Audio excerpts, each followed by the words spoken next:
let's just get started, because this is Monday Momentum Power Hour. This is that time where we collect ourselves for the week and get really excited about the week, get pumped up about the week, set our intentions about the week, and also connect with yourself and connect with others.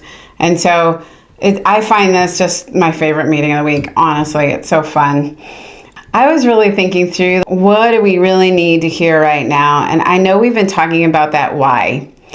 And when we've been going through the time management, it's getting to that deepest why will propel us to actually follow through on the implementation.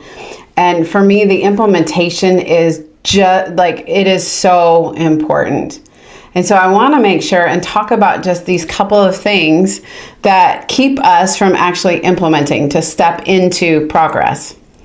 So sometimes we have this belief that we go, I should have been further along by now.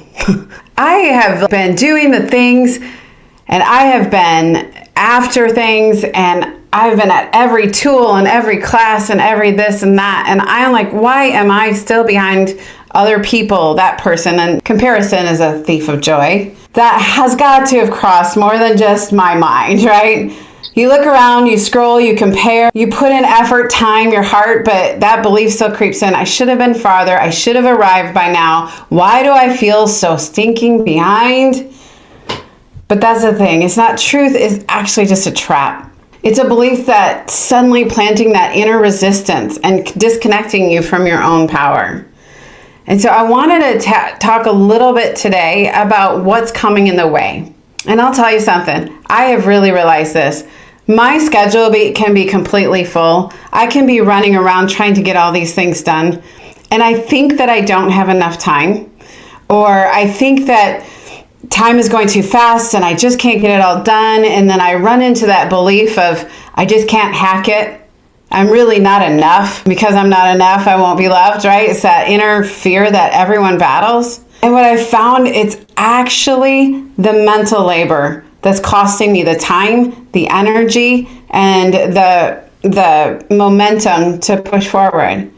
So having these beliefs of like, why am I not there right now? I've tried everything. I'm doing everything. It creates inner resistance. It's that emotional weight you carry when you ignore what you're actually feeling. So instead of processing it in the moment, you press on, you perform, you keep climbing, and that weight, it just continues to build, and it creates this inner incongruence. That's where your beliefs and emotions and actions are all out of sync. Why didn't I do this stuff? Or why did I do all this stuff and now I didn't get the outcome I was looking for? You show up, something just feels off. It's like your soul and strategy aren't even on speaking terms.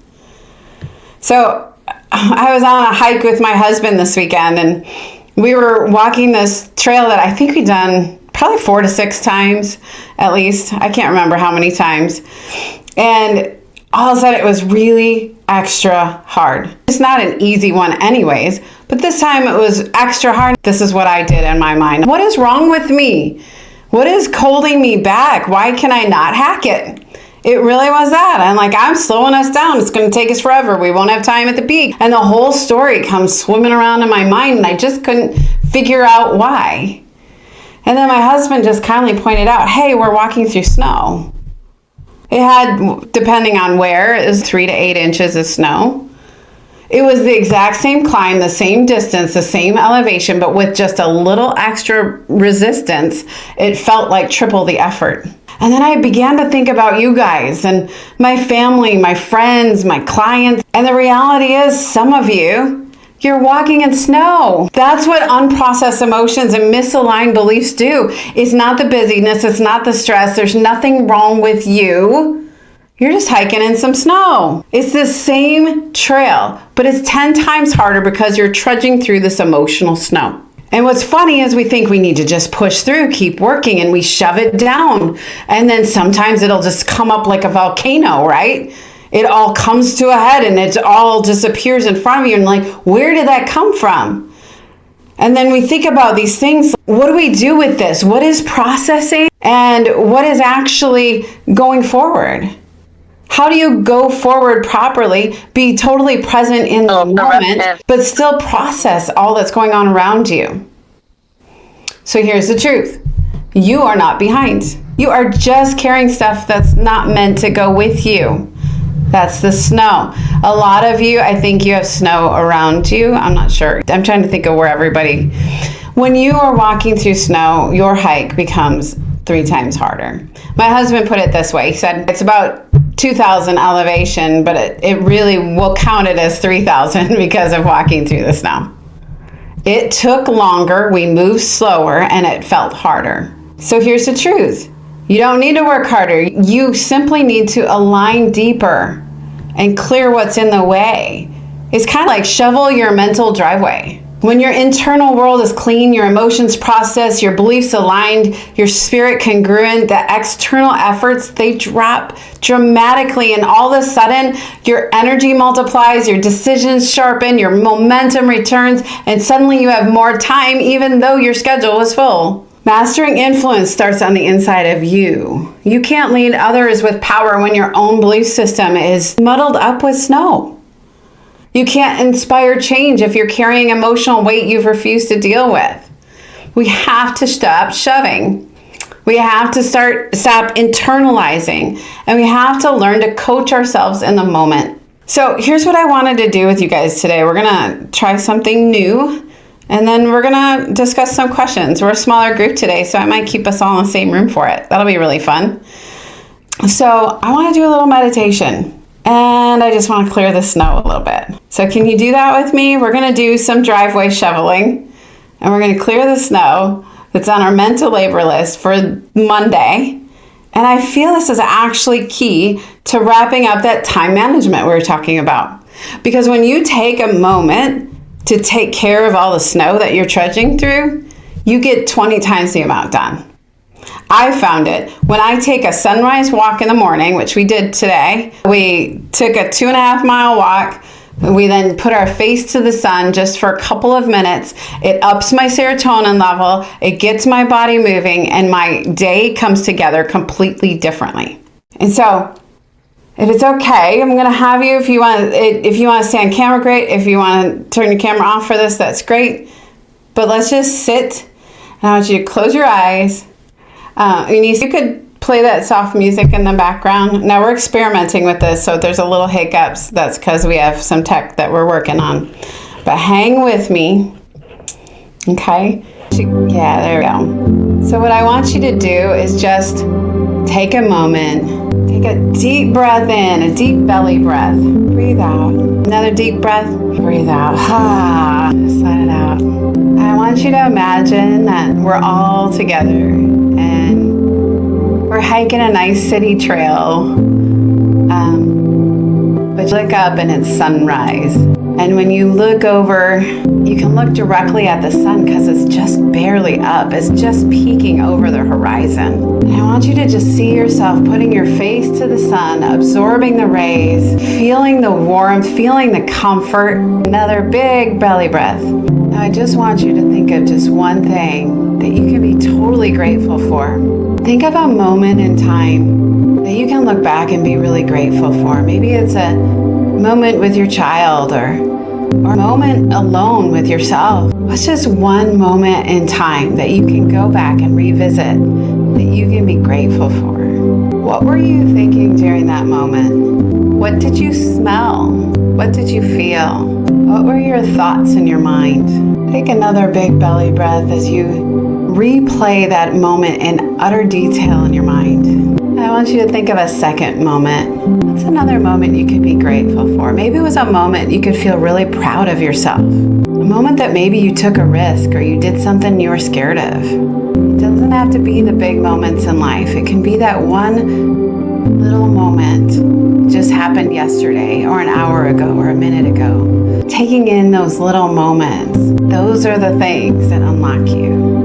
So with your face still to the sun, I want you to imagine that moment again, feel it, see it, hear it, taste it, touch it. What were your emotions during that time? How did it make you feel? Keep your mind and your heart centered in this present moment right now, that memory that you're in the middle of. Everything that's on your plate this week doesn't matter. Set it aside. Be in that moment. Be fully in that moment. as you're sitting in that moment, I want you to take a couple of more deep belly breaths. And I just want you to just absorb the sun's rays back to that trail that we're walking together, with the sun beating on your face, giving you warmth. Just one more. I want you to go with your face to the sun and remember a time that you felt really, really loved. What is it that made you feel so loved in that moment? Was it the actions of another? Was it something in your heart? Let yourself feel loved again, like you're re-experiencing that moment. With your face to the sun, I just want you to imagine that just the energy from the heaven is just coming down and filling you up from head to toe, all the way through your body, through your arms, through your abdomen, through your legs, through your feet. The energy of the heavens come to you. The blessings, the provision, the wisdom, the understanding, the peace. Take one more deep breath in. Oh, receive all that energy. Now we're going to do just one more thing. We're going to set our intentions for the week in this space where our creativity is open, we're energized, we're grateful, we're loved. What is one outcome you want to have by the end of the week? What is the one thing that if you just got that one thing done, one outcome happened? And I want you to imagine it as if it's already done. I want you, just like you felt those moments in the past that you can be grateful for that made you feel loved, I want you to imagine that your outcome for this week is totally done. What does it look like? What does it feel like? What does it smell like? What does it taste like? How are you experiencing? How will you feel when you've accomplished that outcome?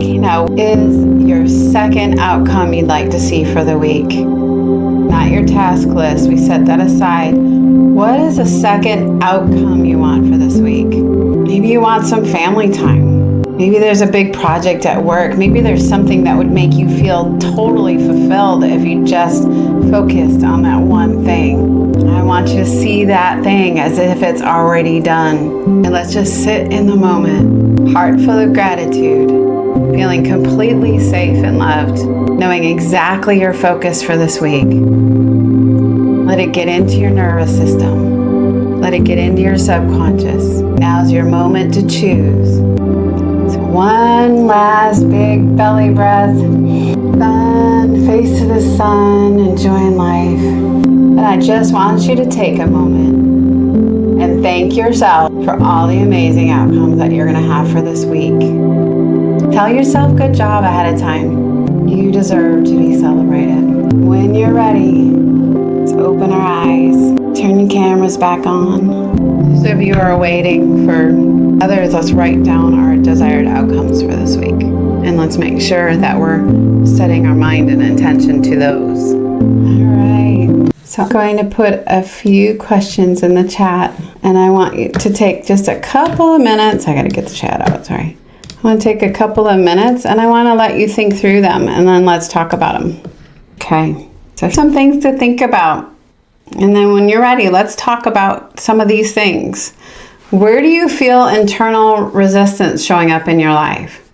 In other words, where's the snow? What's weighing you down or slowing your momentum? Number 2, what emotion have you been avoiding or pushing away? What have you not given yourself permission to feel? And let me tell you this is so important. Life is emotion. The way you experience life is based on the emotions you choose to feel. Or not feel, or the focus you choose to have. And so if we don't want to feel a certain emotion, all we have to do is change the story we're telling ourselves, what we're focusing on, and the meaning we're giving it. And we can choose, remember I've talked to you about the magnet? We've got a magnet. Every situation in life has a bit of a magnet in it. It has a positive meaning and a negative meaning. And yes, sometimes we need 90 seconds of grace. And those of us who are still learning, like me, sometimes you need a couple hours of grace, right? Let a emotion flow through your body. But then at that moment, you can choose the empowering, the one that'll bring blessing towards you, or you can choose the disempowering meaning that will push blessing away. But we can't push our emotions down. We have to be able to learn to self-coach in the moment. That's key here. Everything you're experiencing is emotion. So what emotion have you been avoiding or pushing away? What belief could be causing that resistance? A question I like to ask myself in the middle of that is, okay, I'm feeling this emotion. I will say then, well, what do I want to feel? And then what do I need to focus on to be able to feel that way? You know, there was a little bit of tension with me and my girls for a day there. Like, we have such an idealistic relationship, but there's times, right? And so in that moment, I chose to go and sit down and reconnect with my own heart, come home to myself. I did a meditation where I sent my love to her. Becky, you'll know this one, Master Co's Twin Hearts. I did Twin Hearts. And I made sure that I showed up as a person I know I am, able to choose the meaning I was giving it. And honestly, my husband vouched for this. What amazing results. You know, love, when confrontation does not have to turn into conflict. Because confrontation is important. Passivity is scary, harmful. So we have to confront sometimes, but it doesn't have to turn into conflict. And I love that because I don't like conflict. I don't know anyone who does. So number 4, where do you feel out of alignment right now? I've found, honestly, with building coaching business is such a great revealer. Any entrepreneur knows this. It's such a great revealer of what's not quite aligned yet. Like, the pressure produces progress. And so I'm like, oh, pressure. Okay. When I deal with that, I grow with that. Then what's one step you can take this week to move back into inner congruence? The power of decision. I can't even, if I plant in your hearts what's in mine to understand the power of decision, it's incredible. So you need to be a decision, a conversation you need to have with somebody. Maybe you've been a little passive. I've never done that. Maybe a practice or a mindset shift. What's something that we need to do this week? So I'd love for us to talk about it.